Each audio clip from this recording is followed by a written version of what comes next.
आपका -240 आया है नेगेटिव, अपॉन ये आपका 50 है तो 150, ये प्लस और माइनस मिल के निशान माइनस से हो जाएगा, 0 0 कट जाएगा।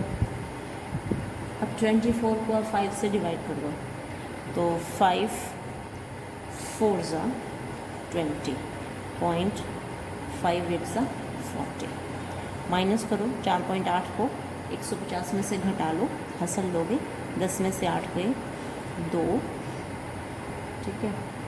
और यहाँ पे आपके पास आ जाएगा पॉइंट, ये लगा दिया, ये 9 में से 4 गए हैं आपके 5, और ये 145, ठीक है, 145.2। तो यहाँ वर्कर्स की का जो डेली वेजेस हैं वो आ गया 145.2 रुपये, क्योंकि पैसों की बात हो रही ना ये, तो ये आ गया श्रमिकों की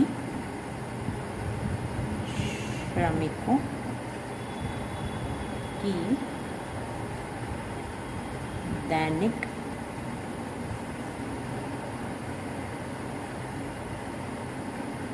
मजदूरी,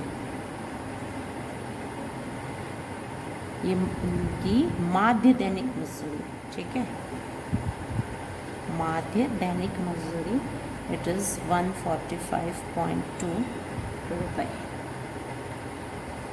ठीक है। तो mean daily wages of workers is equal to rupees 145.2, 145 रुपये 20 पैसे। तो इस प्रकार आपका जो क्वेश्चन है वो कंप्लीट हो गया। इसी तरह से अब है आपका क्वेश्चन नंबर 3।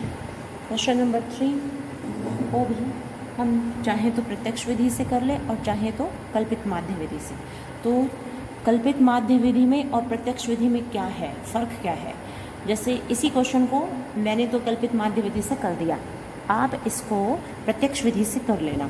उसमें क्या होगा, इसका मिड पॉइंट यानी कि वर्ग चिन्ह आप निकालोगे, दोनों को जोड़ा आधा किया ये आ गया, दोनों को जोड़ा आधा किया 130 आ गया, दोनों को जोड़ा आधा किया 150 आ गया, लाइक दैट, ठीक है। तो मध्य बिंदु ये निकल गए हैं।